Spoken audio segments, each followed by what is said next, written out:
Live on location, L.A., California. I got the blackest one with me, and we got one of the GOATs. We got one of the people going on the Mount Rushmore for the women's basketball, and she from Chicago, you know what I'm saying? We got Miss Candace Parker in the building. We appreciate you showing up and showing us love. Thanks for having me.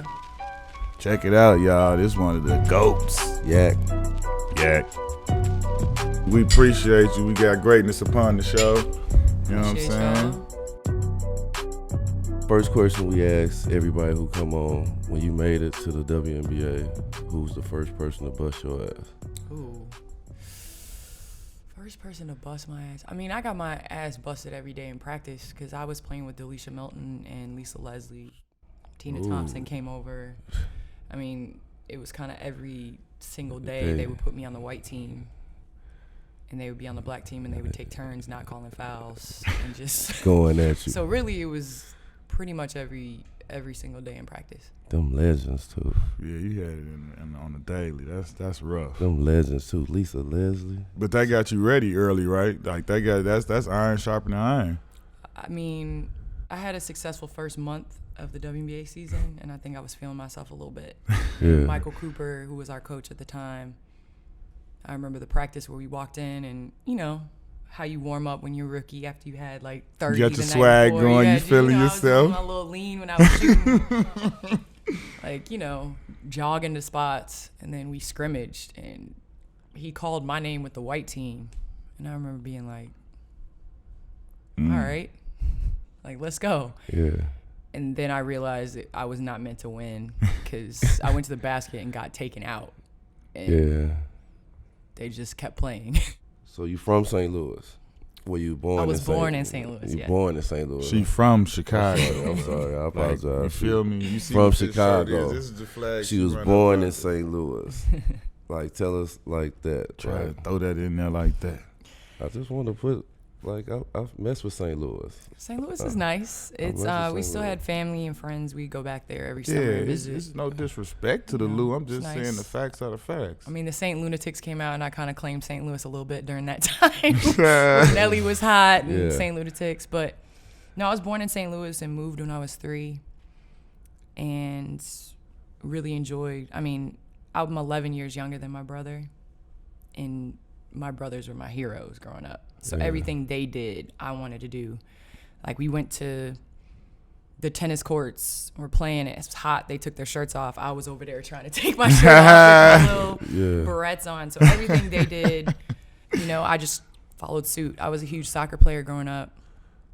And so then they kind of started playing basketball. So I would be in the driveway trying to play basketball. And that was during the Bulls. I mean, we moved right when the Bulls started winning championships.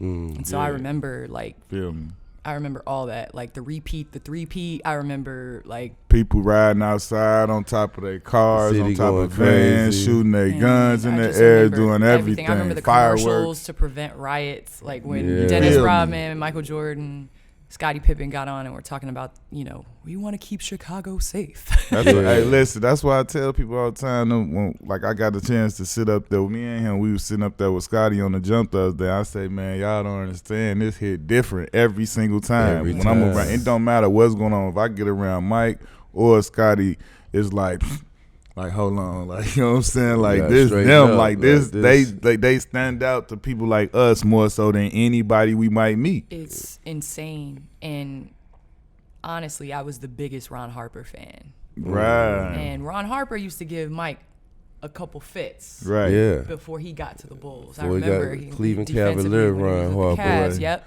Crazy. Ron so Harper when used he came, to go to work. Yeah, like when he came to Chicago, there's a time when my brother was playing and it was like Michael Jordan in the hallway and Ron Harper. And I went up to Ron Harper and got Ron Harper's autograph and took a picture with him. And that was on my wall from the time I was probably like 9 or 10. That's crazy. Till we moved out of the house. Yeah. Ron Harper was like everything. Yeah, he was key to that team. Cool, he was a key part to that team. Like I love that starting lineup with him, Mike. It was crazy. It was like locked up season. It was locked down. Period, boy. Everything is problems. It was nuts. No point guard, just Ron Harp out there, Scotty running it. Man, them the days. Man. So, just seeing Scotty. So for you growing up, like everybody know, like MJ was everybody's favorite player. Like for you, who was the female GOAT for you that you looked up to and like was your GOAT? So at 11 years old, the WNBA started for me. So the summer before, I went out and was like, I'm about to be like Chris Webber and Michael Jordan, and I'm gonna shoot jump shots like that. I'm gonna be that post player that's able to handle the ball, whatever. And then that next summer, it was like, oh, I can dream to be like female athletes. Like I don't have to dream to play in the NBA. I can play in the WNBA. And Cynthia Cooper at that time, Houston Comets were winning championship after championship after. Like, I mean, it was. She came kind of out of nowhere. She came out of nowhere, exactly. Yeah. And I remember in my rec game, because I wasn't playing traveling basketball yet. My parents were very like one sport, stick to that, and then we can switch during seasons. Like, we're not gonna burn you out playing basketball. So I didn't really start playing serious basketball till I was like 12. Yeah. And at that time, I was playing in the rec league, and I remember I hit a shot and like raised the roof. Like, the raising did all the that, roof. yeah. And so it was just, I wanted to be, like Cynthia Cooper. Who installed the game in you? Like, cause you played soccer and like you got great footwork. Like, who installed the game in you to switch it to be like basketball is that sport? My dad was like, we laugh. It's probably not funny anymore. We called him like the Joe Jackson of. It's probably not that funny anymore. But yeah, that was my dad. Like before I was playing like serious basketball, we would go to the park, and his whole thing was like, I don't coach effort, and that was what Coach Summit always said. And he's like, I don't coach effort. So we go to the gym or to the park, and if we weren't practicing hard or something like that, like he would just not say nothing. He would just go get his keys and walk to the car and drive off and be like, and right when he was driving off, be like, yeah, you got to be home in 20 minutes. So we'd be running home, like back from the park.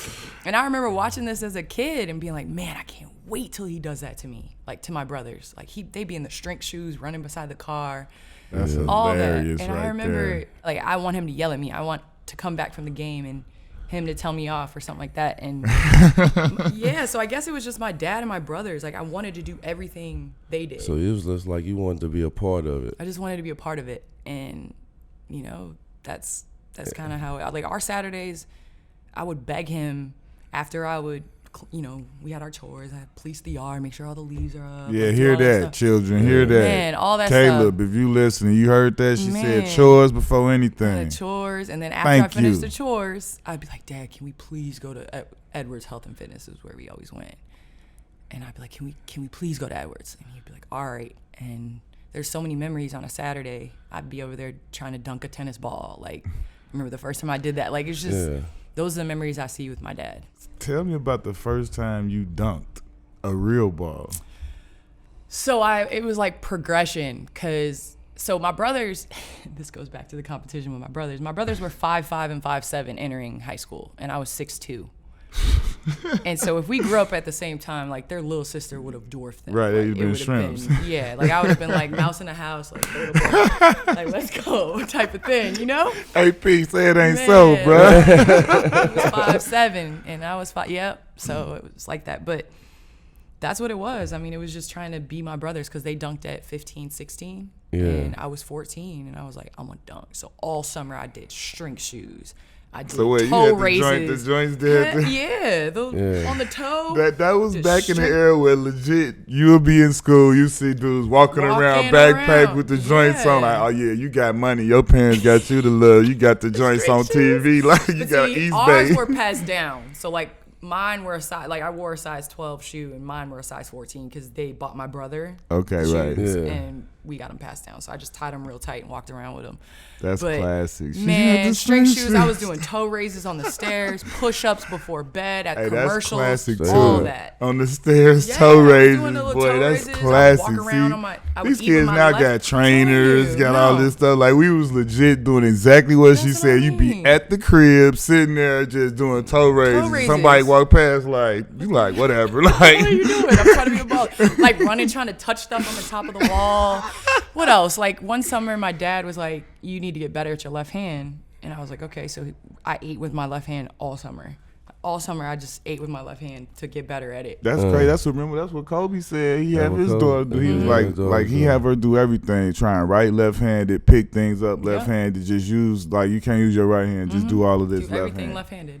left-handed. That's crazy. So that's what it was. And then, man, one summer, I was 6'2" at the time in 8th grade, and in gym class, I jumped up. I remember when I dunked the tennis ball, and everybody was kind of like, "Dang, okay." And then that summer, I dunked the volleyball, and I couldn't get a basketball. And then one Saturday with my dad, I took the ball, cradled it, and just went up, bop. Wow.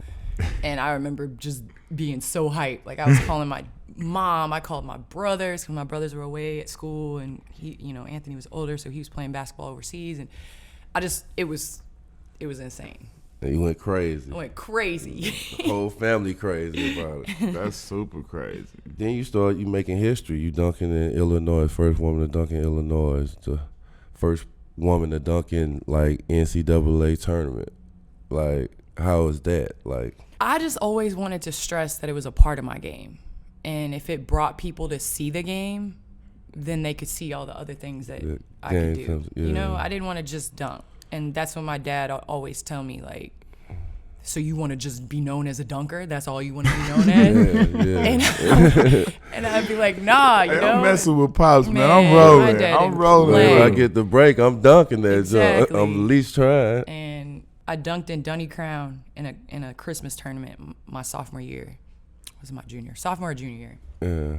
And I woke up the next day and there were like news cameras on the, on our lawn and, like all this stuff. And I was just like, it was that big a deal. I didn't really think of it because my parents didn't. I mean, my brothers were always like, you soft, and that's kind of what motivated. I mean, we're extremely at the dinner table. That's how we are. Like, oh, you had 30 today, like Right.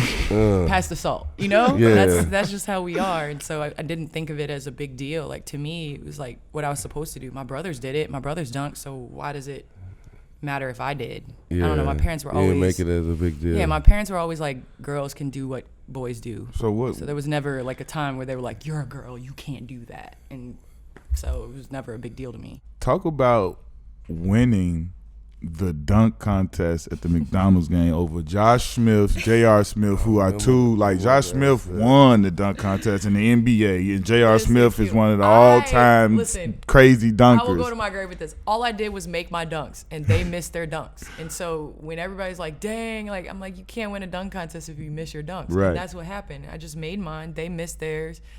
And I remember the next day, it was April Fool's Day. Like 1 or 2 days after that, and my brother was overseas, and we called on the phone from the hotel, like, "Hey, Aunt, I won the McDonald's All-American Dunk Contest. Like, Aunt, I won it." And him being like, "It's April Fool's." Like, nah, forget that. Da da da. And so he had to wait. That he got the USA Today and saw it in the paper before he believed us that we won. I remember watching that and being like, this is crazy. Like the fact, and I was like, and I remember being like talking crap, like she from Chicago though, so you already know it's nothing new here. You know what I'm saying? But I was like, I remember that was one of the. I was really impressed with that. Like, and like you said, it was they were trying crazy stuff, but like you said, you made your dunks, and that's what you got to do. And I just remember being like, yo, she really won the dunk. And all the girls running around, I was like, that was sick. That was like something. For me, in my head, I was coming off an ACL. I had just torn my ACL like 6 or 7 months before that. Yeah. And I will tell you, before I hurt my knee, and I've had 7 knee surgeries since then. So, like, obviously, I could straight up, before I hurt my knee, do crazy dunks. And so for me, it was like, I'm gonna enter it just because it's a good cause, and not cause, but like a good way to bring attention to women's basketball. But I really wish that I could have you done really it had your bounce. before I had torn my ACL. Yeah. You was back-to-back player of the year in high school. Like a lot of people want to do that. A lot of people haven't done that. That's rare. You won in your junior year. Your next year you came out and then you chose Tennessee. What made you choose Tennessee out of everybody you could have chose? So my oldest brother, he played professional basketball for a number of years in the NBA as well as overseas. My middle brother is a doctor. And when he was picking his school, he picked his school based on him wanting to be a doctor. He went to, Wash U, then he went on to Johns Hopkins. I mean, he picked the best school to be a doctor. And for me, I wanted to be a basketball player. Like, I think people come out and are like, whoa, you can't aspire to be a basketball player. Like, no, that's what I wanted to do. Yeah. And, I mean, it didn't mean that that's the only thing that I could do in college. And so I wanted to do communications. I wanted to be a basketball player. And Tennessee were amazing at both. I mean, women's basketball, when you can walk into an arena and say you've played in front of 26,000 people at a Connecticut game, or you had the highest attendance rate of almost 17,000 your senior year in college, Knoxville's eats, breathes, sleeps women's basketball. Yeah. We were second in Midnight Madness. We played second. The guys played first, and we played second. That's crazy. So it's like when you have that, right, and it was cool. Like, it was like that was what the guys respected it, and that's what it is. I think that's. I never Bruce knew Pearl, that. Yeah, Bruce Pearl came in and was like, "Listen, combined, me and Coach Summit have won 8 championships. He's won 0." So he understood, what it's about, and I think it's that respect factor that Coach Summit demanded, and I knew that she would grow me as a basketball player, but also as a human being. And she always spoke about, you got to be versatile. She's like, I can hear it. Parker, you're versatile on the court. You got to be versatile off the court. And that's the reason why I chose Tennessee. So would you say the three Meeks had any influence on that with the noise they was causing up there and the way they was playing, and they was legendary up there, winning championships. Tamika and Shamiqua. Yeah. I mean, Tennessee. To be honest with you, okay, I was attracted to Tennessee because I wanted to go somewhere and bring a championship, but I didn't want it to be like, I didn't want to just add to like the greatness, if that makes sense. Like, I wanted to kind of be my own woman. So when they went on a little drought, that's really what attracted me to Tennessee. Okay. Because I think sometimes fans get spoiled when it's just championship after championship, and then like you make it to the Final Four and they're like, what happened? Or you make it to the, like, Golden State fans just got spoiled. Like, dude, y'all went to the finals. Like, 5 y'all years. lost, but you guys went. You know how many franchises would dream of that? So for me, I grew up watching Tamika and Samika and the Meeks win championship after championship. And then they didn't win until 07, 08, which was when we were there. And so that kind of, UConn had its little run during that span with Diana Taurasi. And I was like, okay, like, we're about to bring Tennessee back. So that's kind of what attracted me to, dope. to Tennessee. What did you get from Pat Summitt that you took with you when you went to the WNBA? Man, I've gotten in life just, it's not even basketball.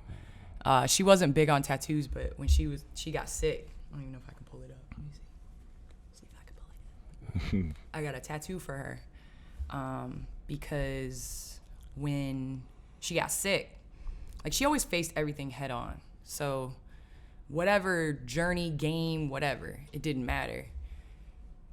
She was going to attack it and do her best. And so I asked her, like, when she got sick with Alzheimer's, I was like, so what do you do? Like, how do you attack every day? And she's like, left foot, right foot, breathe, repeat. And so I think just when things get hard and in life, on the court, whatever, that's kind of what I take with me.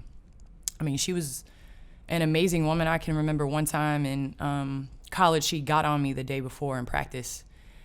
And I was like, all right, coach, I get it. So the next day I set my alarm. We had 6 a.m. practice. I set my alarm for like 3:30. I got to the gym at like 4:15. I'm like, I'm going to be on the court sweating. When she gets here, I'm going to show her that I pull up to the gym, her light's on in the office. She's there already. She's already there. So it's just like, every time you try to like outdo Pat with Pat stuff, you're never going to outdo her with things she says. And so even like when she got sick and even when things weren't good, she still, because, you know, it's easy for people to win championships and say all this stuff. Like, you got to work hard and you got to whatever. But she always backed up everything she said. So, I mean, I'm not Pat Summitt by any means. It's taken me a long time to, you know, put it to work. But I think right now she would be really proud with how I attack life. If you had to pick 4 other players to play with from Tennessee to play against Pat and the rest of the catalog of the Tennessee Lady Vols, who would the 4 other players be? Who would I pick? I mean, I got to go with Tamika and Shamika for sure. So that's 3. I mean, it's curtains already. I would say Deidre Charles, R.I.P. Deidre. She was amazing. She was the train and kind of like the 4 position. Yeah. Was able to move, mobile, all that. And then, man, our point guard, we won 2 national championships. And on any day, I'll take Alexis Hornbuckle over a lot of different players. So I think Alexis Hornbuckle. You coming in and you playing against legends, people that you looked up to before you even got there. Just coming straight to that. A lot of people don't come, you know, one pick. And you playing with Lisa Leslie. People look back on their history and be like, man, Candace Parker and Lisa Leslie played together. Like, that's crazy. Like, you know, as the history go on, people be like, dang, Magic played with Kareem? You know what I'm saying? Like, the fact, like, it's crazy to see legends like get an opportunity to play together. Like, you had Cheryl Swoop, Cynthia Cooper, Tina Thompson, legends, Hall of Famers, just like playing together. Man, I looked at it. I'm a huge student of the game. So basketball has always been on our television, something that we've read about.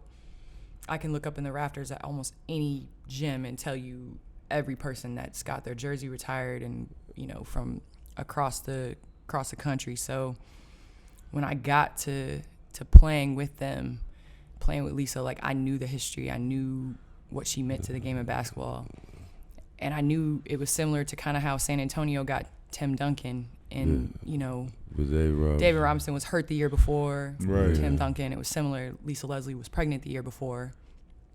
And I remember watching the standings and hoping that LA would drop. And it was interesting because Chicago was an expansion team. Right. Yeah. So they were in that draft, and the Sky got the 2nd pick. Yeah. But I was hoping that LA got the first pick. And I remember when they got the first pick, my middle brother Marcus called me and was like, yeah, we going to Cali. We going to Cali. And that's how it ended up. That's what's up. So you playing with the Sparks and you with Lisa Leslie, and I know you feel like you can win a championship with this team. Like, tell us about them first couple of years with the Sparks and playing with that much heat and that much expectation on y'all shoulders. You know, I'll say this, and I know y'all ain't a viral type of thing, but if we were healthy in all things, we should have won. She had her daughter the year before I got drafted. That NCAA tournament I was playing and reached and tore my labrum in my shoulder. Yeah. So I was supposed to have surgery, and I was like, nah, like, it's an Olympic year. I'm the number 1 pick. I want to play. So, like, put me in the brace, whatever. So I played, but my shoulder just that year kept constantly popping out, whatever. So we got to the Western Conference Finals, and we lost on a last-second shot. Sophia Young threw up some bullshit. So we went to game 3. Then Becky Hammond wanted to, like, drop 35 on us. It was ridiculous. She was doing all these shots. Like, it was just ridiculous. So anyway, credit to them. They beat us. But that year, at the end of the year, you know, I got Rookie of the Year and MVP. Yeah. And I remember being like, I was going for the 3-peat because we'd won the NCAA tournament, Olympic gold medal, and I wanted to win a WNBA championship all in the same year. Yeah. So we fell short. The next year, little did I know, I was expecting. Yeah. Like, you know, I played the end of the year, didn't have any idea. And then that off season, I was like, oh, so I'm going to be a mom. Yeah. And that year I came back, but I wasn't myself. You know, I came back, you know, 7 or 8 weeks after I had my daughter, and it took time to get going. I've torn my ACL, and then I had to sit out my freshman year in Tennessee from a total knee reconstruction, femoral condyle resurfacing, like kind of similar to microfracture my freshman year. Tore my shoulder, had meniscus. There's nothing harder than coming back from a baby. Like your timing. I mean, I was 23 when I had her, so I was pretty young. I was still working out. It's nothing like, I mean, your mind is like jump and your body's like 3 seconds behind. So it took forever, and I relied a lot on my athleticism. I mean, rebounding, pushing the ball. And it was just like your hips, everything. I had her May 13th. I came back July 5th to my first game. Wow. And then I would say August, September is when I started feeling like I could play basketball again. I mean, it was a different challenge. And then Lisa retired after that year. Yeah. So it was just like what could have been if both of us were really healthy and on the court at the same time. But, you know, life happens, and I'm so blessed to have had my daughter and her be able to share in my career. I cannot fathom doing what my wife did. Yeah, like trying to be an athlete and that be one of my priorities that I have to, you know, deal with and tend to. Like when I was like, for me, I had my children after I was playing, but like even when just looking at that whole process, thinking to myself, I would have had a problem hooping, I felt like. And I'm not even the primary guy, like, you know what I'm saying? Like, just being there just because I was trying to be involved, like staying up, whatever, they, you know, trying to get them sleep trained and all that. Like, I would have been showing up like, you know what I'm saying? Like, what's going on? It's definitely just get to the next day. But I think the biggest thing was just as an athlete, you have certain things. Like, I pregame nap. I sleep 2 hours before the game. I have my pregame meal.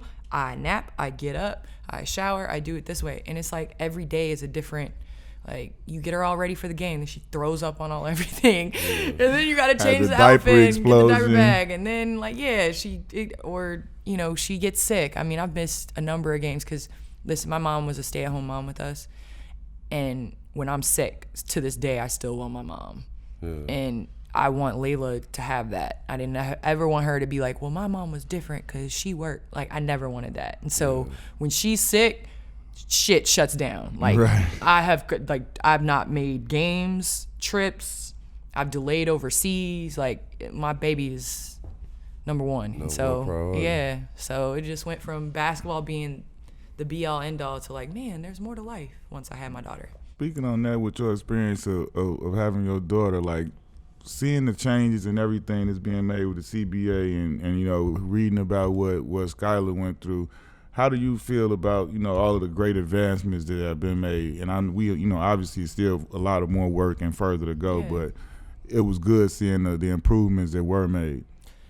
You know, I think it's great because I think all of us want to leave the game better than we came into it. And just to go into, we didn't have our own rooms as rookies. You don't get it till your 5th year. So you share a room. That's crazy. Your 5th year. Like that's so you share a room. Like, yo, you about to nap? Like college, cool, right? So I mean, sharing the bathroom and everything. Like, that's ridiculous. That's exactly. So when I had my daughter, I nursed for 15 months. So she had to go everywhere I went, and I was very adamant about not sacrificing my career for my daughter and not sacrificing, you know, being a mom for my career. Like, I just wanted to have both. And so she went everywhere with me. So my mom went with me. Her dad went with me sometimes.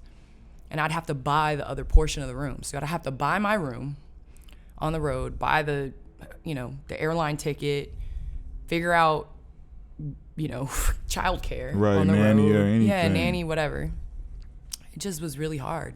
And all that while trying to play and trying to, you know, which is crazy. Balance. And so now to see, you know, they're going to have a stipend, or I guess I'm included in that. So we're going to have a stipend. We're going to be able to, you know, have maternity leave where you get your full salary. Stuff that you're like, wow, you didn't already have that? That's what I've heard a lot. Like, I heard that y'all didn't have, like, a family room. Like, how do you not have a family room? No. So, you know what I'm saying? Like, during the game, your kids can go and have somewhere that they cool, where it's a nanny and all of that stuff. Like, every team I've been a part of in the NBA, we've had a family room where it's a whole separate place where they got food, they can get drinks, they can feel the people know them, they get badges, and then by the time the quarter of the season gone, they know each other and they know our kids, and they have nannies, 2, 3, 4 of them that rotate, and everything is taken care of, and you don't have these issues. And that's not how it is. That's crazy. But here's the thing I do want to say. The NBA hasn't always been what the NBA is right now. Not at all. It's been a growing process. Yeah. So we have to remember that it is a growing process, but you are kind of what you accept. And when the players decided, listen, this is the way it's going to be, you got to invest. I mean, we talk about the impact David Stern had. A lot of the things he said and did at the time weren't popular. Right. You know, it was about progress. Exactly. I mean, the NBA was on tape delay in the 80s. I remember watching the playoffs on tape delay. Right. Yeah. So we're looking at a finished product in the NBA and trying to compare it to the WNBA. And so that's where I'm like, hold on, let's pause this. We're our own league, and we're going to try to be our own league. But in saying that, there are some things that are non-negotiable. Yeah. Yeah. And as a professional. Yeah, just to hear it, like, 'cause we fight for it. Like, I love the WNBA. I love basketball, like all kind of basketball, no matter where it is. And we knew about it, but to go in details, to hear y'all speak about it in details of like, look, we don't have this. We sharing rooms. We got to wait for this flight, or we're doing all this when our main job is overseas. I made and that's crazy. 20 times what I made in the WNBA overseas. That's how I fed my daughter. So we're doing this to just grow the game. And so you're adding that to the fact that, like, in Russia, I had a driver, a chef. We flew private. We had extravagant parties. They took my translator. I had a translator that took care of my daughter. Like, we have all these things. And so then we're coming back here to grow the game. But at some point, you're like, at what cost are you going to let some of these things go? So that's like Diana Taurasi staying. She didn't play the 1 year, and she stayed because they paid her. That's crazy.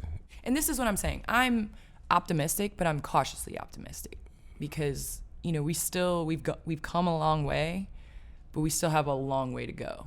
And I think that's the way that we got to look at it. Right. And, hopefully before too long, we won't have to go overseas. Straight up. You finally get the opportunity to have a championship season in a tough playoff run. Game 5 that you had to play. Like, tell us about that game and, like, how that game came down to the end and y'all won it. Well, we had it locked up. We were up 2-1 at home. Our owners had already planned our championship run. Like, that night, we had vans waiting for us and, like, all this stuff. And we just couldn't finish it off at Staples. I remember going home and just, like, man, all this we done all year, it could be done. Like, we could lose, and all the work we put in could just be for nothing. And then our coach came in, Brian Agler, the next day and was like, if somebody at the beginning of the season gave you one game to win a championship, would you take it? And I was like, hell yeah. He was like, all right, this is that opportunity. And we just kind of changed our outlook from we lost it and it was ours and they took it and to like, all right, like, let's go. And we went out there and just played in the moment in game 5.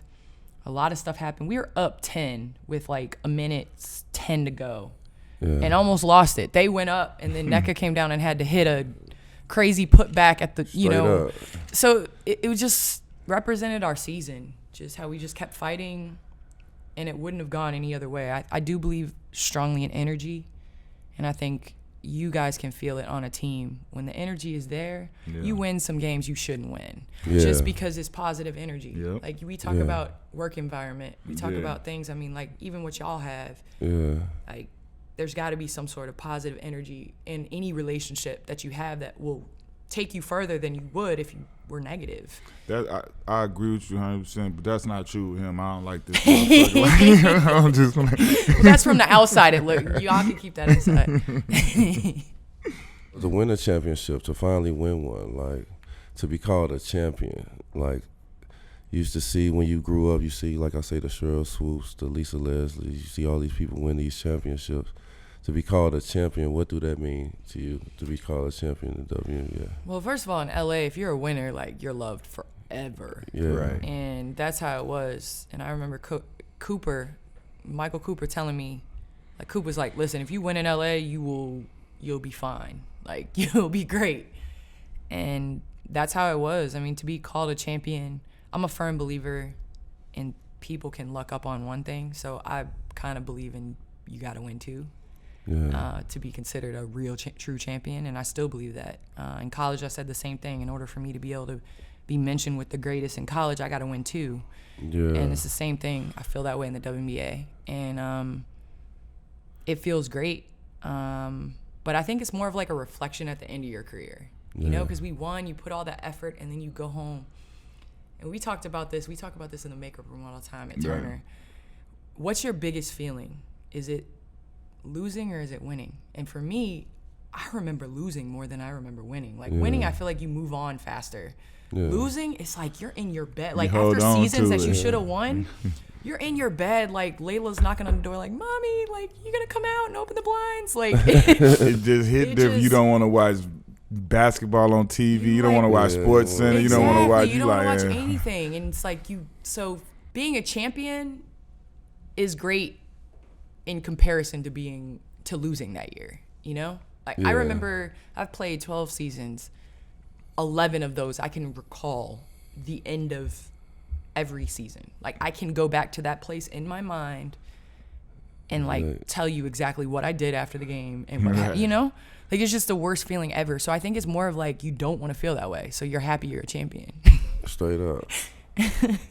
Who is your not top, but your favorite 5 women basketball players ever? Who is your favorite 5 that you love the most? Cheryl Miller was before her time. Yeah. In the sense that if Cheryl Miller had the opportunities that we have now, I think she'd go down as the greatest player in the history of basketball. Mm-hmm. And, you know, there's there's video and tapes, and obviously she played in the WNBA, but it was way past, you know, her prime. Yeah. But she's a player that the videos we did have, my dad showed me, and I mean, she was 6'2", could do it all at that time, could dunk, that Jerry curl was moving in transition. Right. So Cheryl Miller is definitely one that I looked up to. Obviously, Cynthia Cooper, you look at that and that whole run during that time. And I think, you know, 96 Olympics had a lot to do with where women's basketball is right now. I mean, they won the gold medal, and just the history started there. I mean, you talk about Lisa Leslie, you talk about Dawn Staley. I mean, I had the pleasure of playing with Tisha Pinachero. Remember the first time I saw her, my brother went to Bradley University, and she was playing on the ODU team. And my brother went to the game because somebody he was talking to was on the girls' team. And Tisha did everybody on that team. She was live. No look passes, spinning, all that. She was a show. She was. Yeah. And so it's just, you know, so those are probably my top. I'm all old school. I know you got stuff from different people, but who was them few people that you patterned your game after that you wanted to kind of? So I grew up like the biggest Allen Iverson fan, and my brother got drafted and then traded to Philly, like all of us. And AI crazy. Exactly. Yeah. Like AI was on my wall. Right. I had like the finger band. So my brother one birthday got me his finger band, and AI gave me his finger band. And I played with it every game in high school. That was like my magic, like the magic, magic. What was it, Mike? Oh right, Bow Wow, not Magic Mike. I'm quoting the stripper movie. What is it? Like Mike? Like Mike, yeah. Y'all looking at me like, yeah, Magic Mike. I'm like, no, that's not it. Like Mike. So wait, is that why you wore number 3? That is exactly why I wore number 3. So when I got to college, I wore 32 for my dad because that was his number. And then when I got to college, it was retired. Deja Charles had it, so it was retired.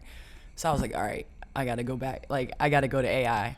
Yeah. And so AI, honestly, I remember being out there doing all the, like, and one mixtape stuff, you know, when AI jumped up and hit it off his elbow in that 2000 All-Star game, like all that. I tried all that in the driveway. So I would say him. You know, I was a big Chris Webber fan too, just because he was mobile and a 4 and could dribble and shoot and all that. And so, and then just Dr. J, like my dad had that on repeat. Being able to go up. So when you watch me go to the basket, sometimes I get in trouble because I'll be trying to put it all out there. Yeah. So it was just, For you, to be, you on the female Mount Rushmore and you from the crib. So, you know what I'm saying? That we wear that. Yeah. I mean, Chicago has always been, I think, the measuring stick of basketball. And I don't say that, without understanding, the huge impact that Chicago has had on my career. Like, I remember playing Marshall, and we beat them at Marshall. And I remember the UIC tournaments in the summer where that's where you went. Hoop Express, when we went Hoops the Gym, when you go and you figure out if your game got better from the summer previous. And I remember going in there and Michael Jordan was working out with Tim Grover and watching through the window before we could get on the court to practice. Yeah. I mean, all that has had an impact on who I am as an individual, but also as a basketball player. And like I said, when you get respect from Chicago, it doesn't matter if anybody else respects you. It really doesn't. It means no, because it's different. And that's the thing is, you figure out every single day if you're as good as you have worked or as you think you are. And she just said every single day. That's the part about Chicago that people don't understand. Like, oh, you won a championship, that don't matter. This next game, somebody gonna try and chin check you. You could hoop or you could shoot, but are you tough? If I knock you down, are you gonna get up? Yeah. And that's what that's what create that toughness and that grittiness that you see from every single player. I don't care, you name one. And what's insane is I love looking at like the history. Like, I remember Derrick Rose in 6th grade. He played for Ferrari. My uncle coached Ferrari. Yeah. Going in doing the same stuff he was doing his rookie and second year. I mean, going in there in 6th grade, double pumping, jumping, doing this, like the layups, the floaters, all that. Same thing you doing now. In 6th grade. Like, I remember that. And so it's just really cool to see the people from Chicago when they're young, because I think you see a lot of the history and people are wowed and like, oh man, he could do that. No, he been doing that since 6th grade. Yeah. Like, I remember. Yeah. And just, I mean, everything.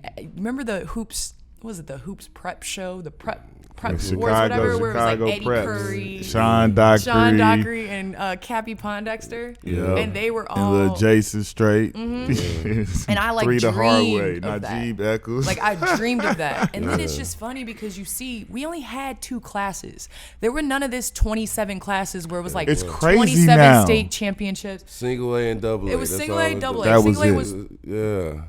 was, like we should have probably had a playoff between single A and double A. That would have been no competition, but single A and double A. And double A was like the business. Yeah, like let's go. You had the city league champion. They came down. That's what I said now. Like now when we came through, they had city tournament. One team come out the entire city and they rep the city. Now people could lose city and then 4 or 5 different teams still go out of city downstate. I was like, how does this happen? That's how it is.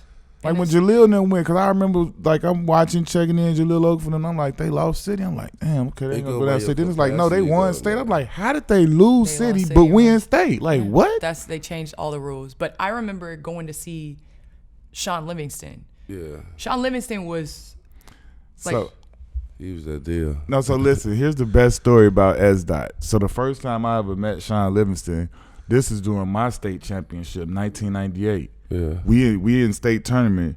He's like this big. Halftime show. He's out there on the show, running around, dribbling the ball, little big head kid, little bitty kid, head bigger than his whole body. Basketball out there, he got it on a string. That's Sean Livingston. Yeah. They grow up to be S-Dot. Yeah.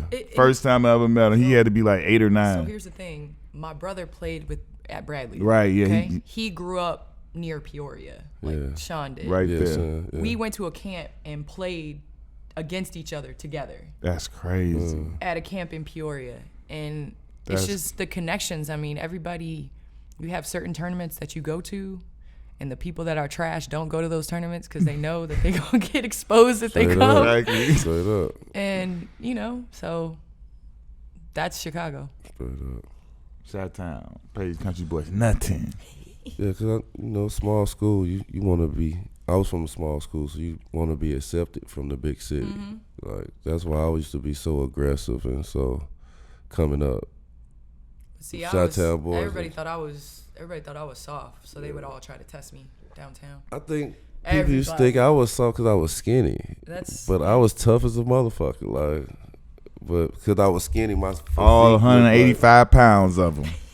My physique looked like, oh, he's skinny in the motherfucker. No, it didn't look like it. It was. Nah. It was. He was 185 at 6'9", bro. You was frail. But I was an animal, though. This one just moved me around. I ain't say that. I said you physically and you were so small. Here's a question I have for y'all, because we asked this. Does Chicago claim KG? Is KG Chicago? No. No? No. So, okay, let me ask another question. Does Chicago basketball claim KG? We were claiming for that senior year because he did legendary stuff and he came out of Chicago straight to the high school. But like you can't. I mean, I don't think he would claim Chicago. I don't think he claimed Chicago, but I think Chicago made him. Oh no, we definitely we impacted. Not made him. Not made him, but impacted. Like impacted. Absolutely. Yeah.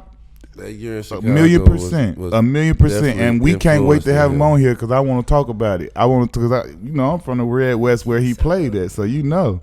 He's so dope. I remember watching him. I think What? it's definitely That was epic. Trust me, when he touched down on the city, it was I keep crazy. trying to explain to people that it's similar. Like it's like everybody's hype about Bronny and Zaire or anybody playing together. I'm like, it was you don't not the realize same. it was two of the best in high school teaming up together to play at one college and one coming from out of state to play. Yo, the thing, it was crazy. It was for That was real crazy, a movie. Like D Rose career, like how you see how I'm so proud of D Rose and see where That's he the thing. at. I think people still don't understand the impact that he had. And when Chicago had the pick, I didn't want to go to Chicago.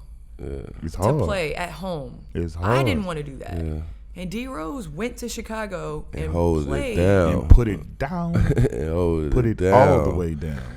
He brought like that light that you ain't have in Chicago since Mike them left. It was a whole new energy in Chicago. Even with I'll go a step further because even with what Mike and them did, he had a step further because it's homegrown organic. Yeah, he had some energy. The energy in the city is of the D rose Rose that grew from the cement. Chicago talk about D Rose. It was like, it was great. Like, I just think iconic moments, like when he was in high school and was playing at the United Center. Yeah, Cock back Cock on that. that. Hit him with his chest. Little dude ran so hard back. What you doing? When I first started hearing about it, it was like, man, Simeon got a young boy over there. This when he was a sophomore. Crazy. When I first ever seen him play, and they said, yeah, this boy. They said he gave him Benji number. I said, oh. That right there was like an indicator, make you turn your head like, wait, what? Like, okay, like, so let me see what's up. But the crazy thing, too, was I went and watched a workout.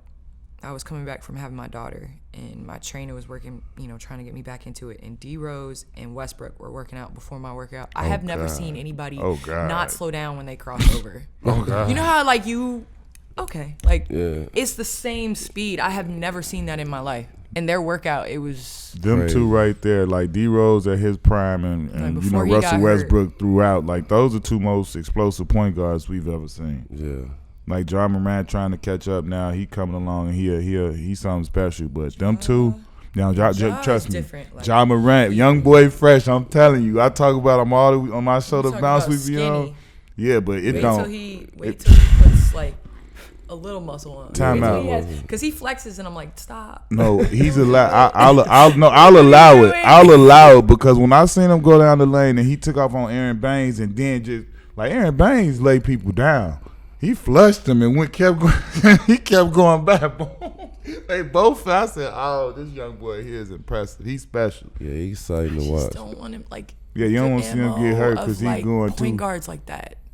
That's what I'm saying. I wish when I was younger somebody would have just taught me how to like control it. Yeah. Because I was fearless and wiry and just like did all this and went to the hoop, and it's like there's a way to land. There's a way to. If D Rose had the gears he take now before, if he was able, because like now you can see he can slow it down, but like before he used to be a million miles and running. That's what I'm saying. 0 it's to like 100. you look at Westbrook, you look at D Rose, you look at like a Ja, which I hope now medicine is caught up where they'll teach him how to do all that stuff. Slow it down a little bit. Yeah. That's what happened to Steve Francis. His knee went out. Just look at all the wiry, explosive. It doesn't because you going. You only got so many jumps in you. So talk about how you made the transition and got into the media and how where you are now with Turner, and you have your own podcast with Kristen Ledlow. Y'all getting it in. Had Kobe on already. Didn't y'all have Charles? Yeah, we've had Chuck, Kobe, Robin Roberts. We've had Allison Felix. We've had a number of really cool They working out people. here. Big time. They working out here, Black. I mean, we're trying to. You know what I'm saying? You guys, y'all? your people have to call us our people. So You know what I'm I wanna get saying? y'all on, but Yeah, you know. no, Yeah, it was something I really enjoyed. I mean, I'm sitting on my couch watching basketball, talking shit. So why not? Exactly. Why not get paid to do it? You know? Over some Hennessy. Exactly. Exactly. And so it ended up being like the second best job in the world to me, other than playing basketball. So playing basketball is number one. Yes. And like talking about it, Listen. it was just a no-brainer. Listen. Yeah. So And the that's- only difference between the two is that you ain't gonna hurt yourself doing this. Exactly. Like I can go out the night before and drink with Chuck and then come and talk on on air. But I think it was that. But the transition was I did not want to go overseas. I went to China, and my daughter she went to preschool in Russia. She went over with me to Istanbul. She's been to China with me twice. We spent Christmases in China, France. I mean, everywhere. And she might have been more countries than me already. She was speaking Russian with a Passport little black thing girl tatted with up. puffs talking about privyet. Like she was That's dope, speaking though. straight up Russian. That's hard. So it got to the point where she was like 8, and Layla is my homie. That's like my best. Like she's just my soul for sure. And every time I tell her like, all right, we're going someplace, she's like, great, okay, mommy. Like, when are we leaving? Like, let me get my stuff. You know, whatever. Her school is great. Worked with us. This last time I told her we were going to China, she said, okay, mommy, and turned her head, and she like started crying. Like you could see it was starting to like really affect her. And I was like, you know, there's got to be a happy balance of where I can have a living, but then also allow my daughter to like have activities, have friends in the States, and not always have to, and to be consistent. And so Turner, obviously, everybody watched TNT inside the NBA. Yeah. Everybody watches that. NBA TV. If you're a fan, you're watching NBA TV. Right, exactly. So that was me. And I was always it was always on 216 on NBA TV. Yep. Always. And so that's kind of how it started. I was looking at that and came in for, one or two things in the studio just to kind of fill in for somebody. And then Area 21 was when it really kicked off. And I was on with KG at All-Star one time, and then went on the show a couple times, and it was just great vibes. Makeup room, just with him, with everybody, all the talent. Then the next year, they asked me to do Players Only. Yeah. So I did Players Only, and then they, one of the talent took a job, in the NBA, and so they were like, hey, you want to fill in? And I was like, perfect. Right. Yeah. And so that's kind of when, it was 2 years ago when I started consistently going to Atlanta. And now I just love it. I mean, the people is really what, like your teammates can make you want to come to practice. Like, And can you? That's have exactly you ever been on what it teams is. that have been successful and it's just like you don't like the people? Right. And it doesn't matter how much success you have if you don't mess with the people you work with or your teammates. It's miserable. If it's negative energy around, telling it's like you. But no, that's the whole vibe. That's 100% what it is at Turner. Like I'm there now and been that last year and a half, and like you said, it's like you go in there, you got a great group of teammates that you about to go hang out with. They know they have your back. Y'all about to sit down, talk crap, hang out, kick it, and have a good time. Literally, you go in there, order food, do your production meetings, and then you get your work done. But it's like a you hanging out type vibe. It's not. We never feel like we at work really. Like Like in the maker room, it's never music playing. Yeah. Like I'm talking and about. Everybody's talking. It's not just talent. It's people with the makeup. It's Jamie and everybody. Mickey. It's everybody. Yeah. So. I know what I want to ask. What's up? So when you start getting that bread, like not the politically correct thing, what you went and splurged on that you look back on like, yeah, that was a young Candace right mistake. there. But like, not even a mistake. Sometimes we do something. You gotta treat yourself a little bit. You work real hard. You earned it. That's a good point. I don't know if I ever bought anything that was crazy, but I'm real particular about my vacation. So I think I took way more extravagant vacations than my means at the beginning stage of my career. Like that was my big dream, was just to have like Just go on a dope vacation and just nice, sweet. Yeah, nice, sweet. Bring the people that I want to bring. Have a good time. And we know that could be costly. That could be costly. I got that bill like, damn. Damn, why'd you drink so much orange juice? Who was a walking bucket? Like who's a women's player that every time you see, like she get buckets? I mean, Simone Augustus. Oh yeah. I played against her in college at LSU, and then when she came to Minnesota, they weren't good her first I don't know how many years, but she would get 30 every, and we would be doubling. Like, we know where the basket was coming from. Like, nobody else can score on their team. We got to stop her, and she would still get a bucket. I mean, that little like fade shot over her head, you couldn't block it. You knew the right to left was gonna come back. You knew it, but you still got crossed. Like, it was, she to me is one of those players that, especially in her prime. I remember we had Big Baby on here, and he was telling us like at they high school, she was the best player. Like, even though they was whatever in their little area, like she was the best player. B Bass and her went to the same high school, and like we were teammates with the Magic. And he used to be like, man, listen, he was all American, all that. He was like, she had more college coaches and people coming to the school for her than anybody. The show. 1000%. Moan was crazy. I mean, she still gets buckets, but like, you to be arguably the best female basketball player ever, like, how did that feel? Like, what you dreamed of? You came up and you seen male side and female side basketball, and you just, now you arguably the best player ever. You know what I'm saying? Like, your career is going to be matched up with you on Mount so Rushmore. Many people's career to be one of the best female players ever. Like, how did that feel? It's like, I think the biggest thing for me was I was always about versatility and about crossover appeal. yeah. And I think the thing that I really respect is when some of the best dudes come up to me and, like, in Chicago, you get that nod of respect. Yeah. And you get it. And I almost hold on to that more than, even nationally. I think when I got that respect in Chicago, I remember I came down and played at a USC tournament against Cappy Pondexter. And Cappy Pondexter was like, you talk about Mount Rushmore, like in Chicago basketball, not just female basketball. Talking about male, female, all that. Cappy like, I was in 8th grade. Talk that talk. And I came up to Cappy and was like, hey, I'm Candace Parker. She's like, I know who you are. I was like, oh, you do? Like, okay. So she knows who I am, And I think that to me is when, because then men see what they're going to see, women see what they're going to see. But when you get that crossover appeal of both is when I think you really have the respect. Yeah, because I used to hear about you, like, long time ago. And when Cappy came, I was a big Cappy Poindexter fan because we used to play against a high school all the time. Marshall. And then after she went out, I always pay attention to her. Then you came, and, like, for you to be so dominant and just so versatile, like, you was different. I feel like you was kind of like me. I was a different type of player that they never really kind of seen before.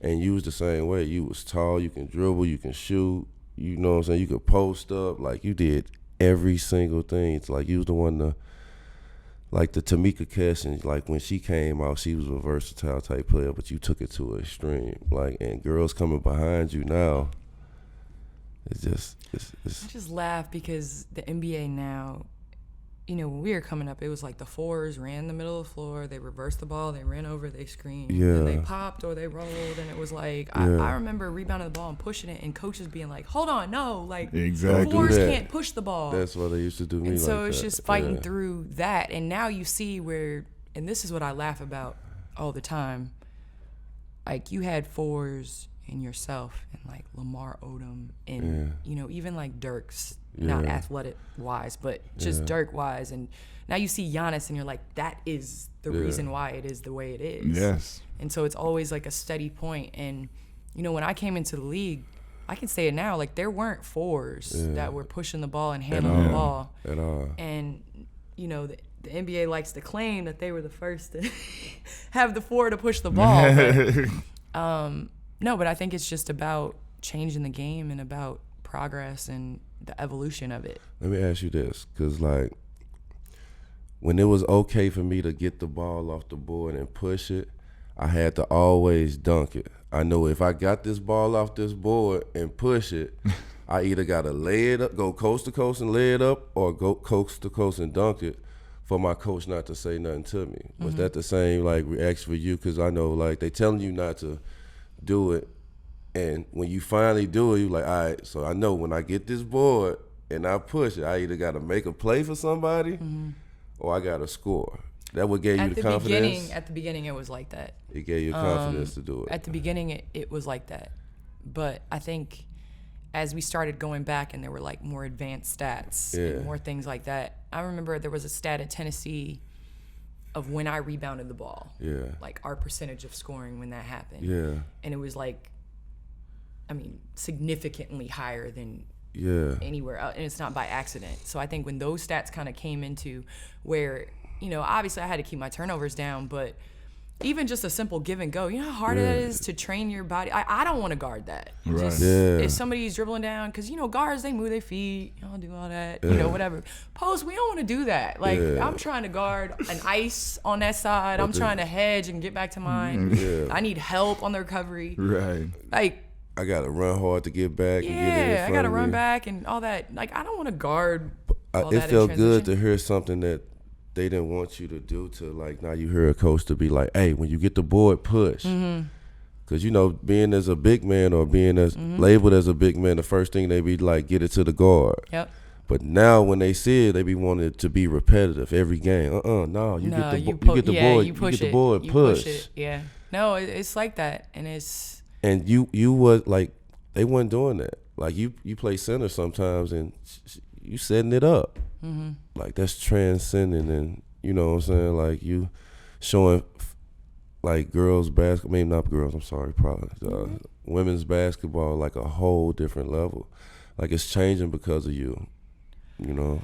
Well, I think it's a lot of different things. I mean, I don't know, you guys have probably been told not to do a move a million times. Yeah.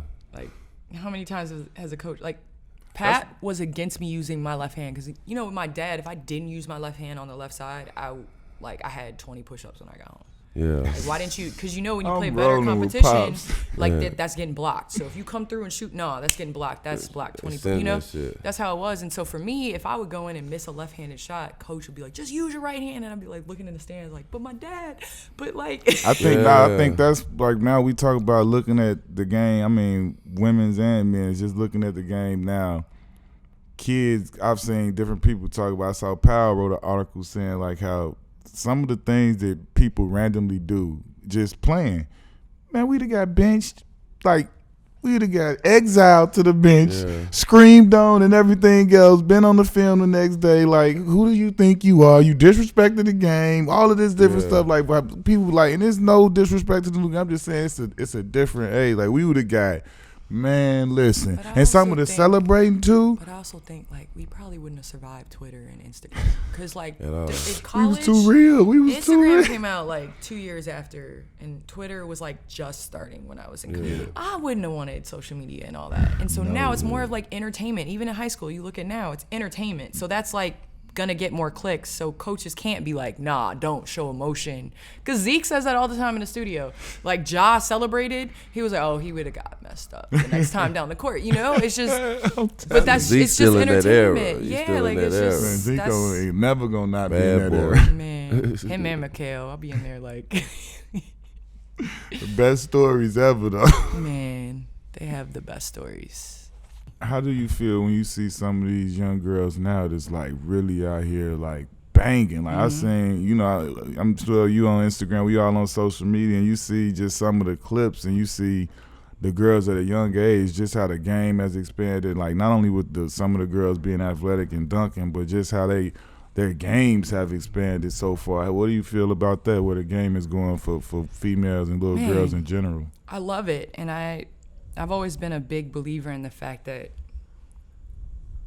like you have to have access and exposure, and you got to see it first. And training, eating at an earlier age, understanding that like you can be an athlete, and it hasn't always been like that. And so I think now we're seeing the transition of growing up and how beneficial it is to grow up seeing people like yourself on television and seeing women athletes. I mean, I think it's just as important for my niece to see it as my nephew as well, because I think it changes the narrative. I mean, my trainer right now, I was the first female that he had trained.